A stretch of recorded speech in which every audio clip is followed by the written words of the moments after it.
Joy Milne noticed it first in the bedroom.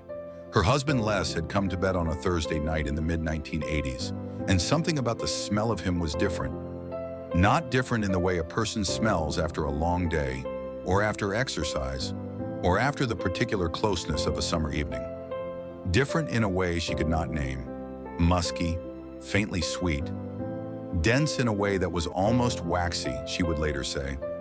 A smell that had not been there the week before, and did not, in the weeks that followed, go away. She mentioned it to him once. He shrugged. She let it go.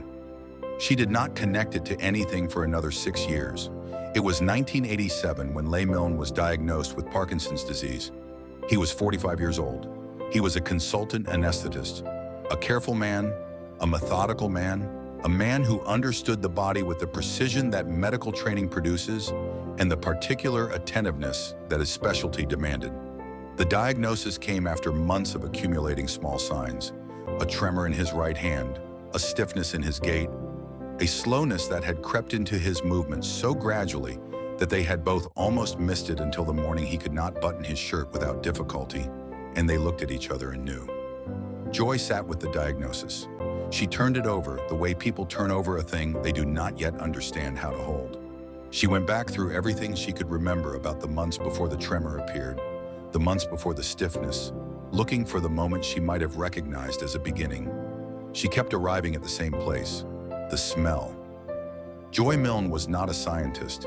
She was a retired nurse from Perth, Scotland, with no formal training in neurology or biochemistry or any of the disciplines that would have given her a framework for what she was beginning to suspect. What she had was a sense of smell that she had always known was unusually acute, a sensitivity that had been remarked on throughout her life, that she had used in small practical ways without ever treating it as significant, that had never before seemed like anything more than an inherited personal peculiarity.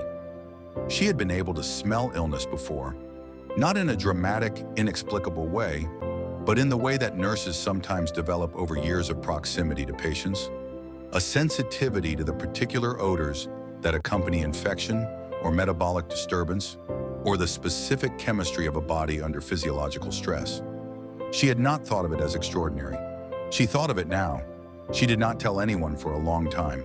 The idea was too strange to carry into a conversation without preparation, too specific in its implication to raise casually. The notion that she had detected Parkinson's disease in her husband's skin secretions 6 years before any neurologist had found a reason to look, that the disease had announced itself to her nose before it had produced a single sign that medicine could currently measure, was not the kind of claim a person makes in a doctor's office without accounting for how it will be received. She kept it to herself through Les's diagnosis and through the early years of his treatment, through the progressive changes that Parkinson's disease brought into their life with the patient, incremental inevitability the disease is known for. She watched him adapt. She watched the tremor spread. She continued, in the intimacy of their shared daily life, to notice the smell. Then in 2012, she attended a Parkinson's UK research fundraising event in Edinburgh. She walked into the room, and the smell was everywhere. Not identical to Les's. Variations on it. Different in intensity, different in the specific balance of its components, different in the way that individual biochemistry makes the same process expressed differently in different bodies.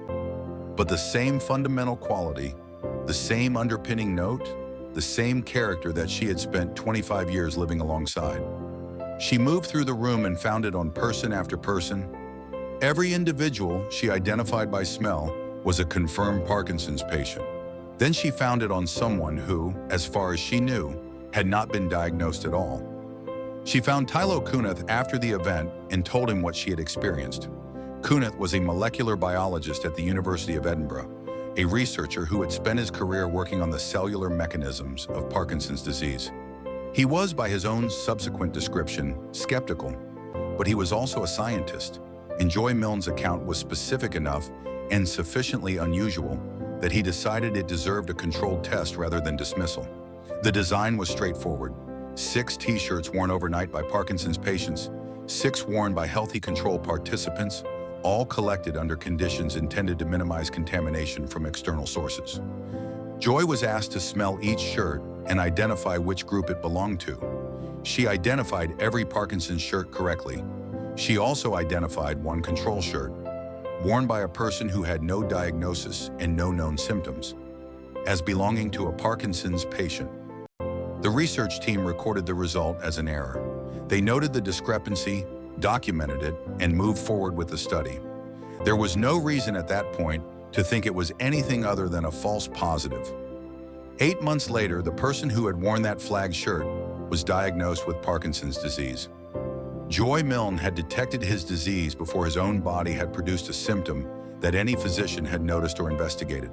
She had smelled it in the residue left on a cotton shirt, separated from its source by collection protocols designed to remove confounding variables. She had smelled it, and she had been right, and he had not yet known there was anything wrong with him. The research that followed took years and required collaboration across multiple disciplines. The team at Edinburgh, working with analytical chemists, Parkinson's specialists, and biochemists, began the painstaking process of identifying what Joy was detecting.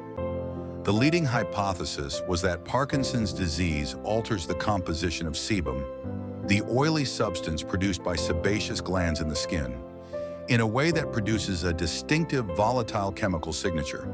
The disease, in other words, changes the chemistry of the skin, and it does so in many patients years before the neurons in the substantia nigra, the region of the brain whose progressive loss drives Parkinson's motor symptoms, have died in sufficient numbers to produce the tremor and rigidity that bring patients to diagnosis. The team worked to identify the specific molecules responsible. Through a process of gas chromatography and mass spectrometry, separating and analyzing the hundreds of compounds present in skin secretions, they isolated a set of chemicals that appeared at elevated levels in Parkinson's patients relative to healthy controls.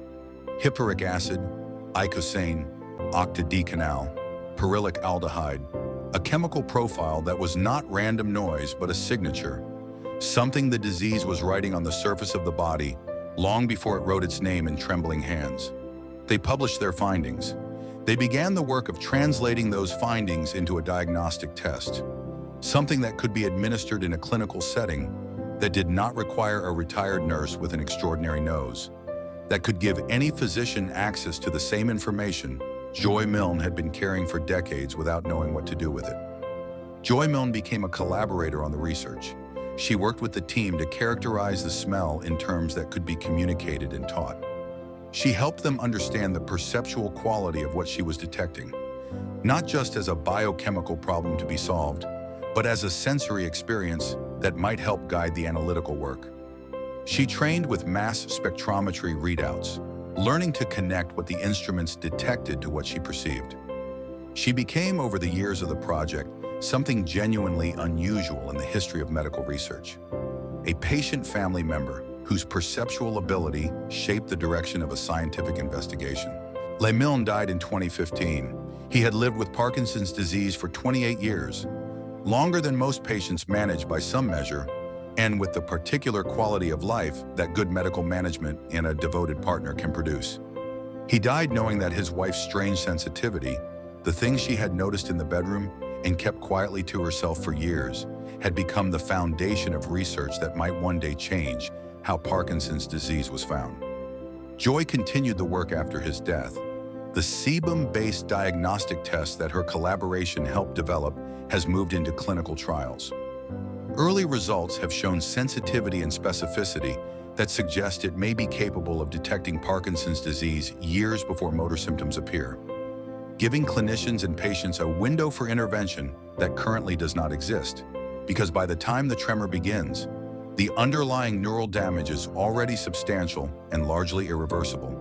The implications extend beyond early diagnosis.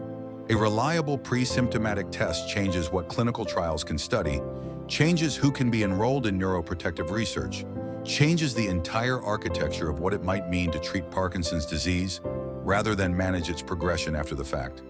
All of it traceable back to a Thursday night in the mid-1980s when Joy Milne turned to her husband in bed and noticed that something about him was different. She did not have a word for what she noticed. She did not have a framework for it. She had only the certainty that her nose was telling her something true, and the patience to hold that certainty quietly for 25 years. while the rest of the world caught up. She was right about Les. She was right about the room full of strangers in Edinburgh. She was right about the man whose shirt smelled like illness before his illness had a name. She had been right the whole time. She had simply been waiting for science to build the instruments precise enough to confirm it.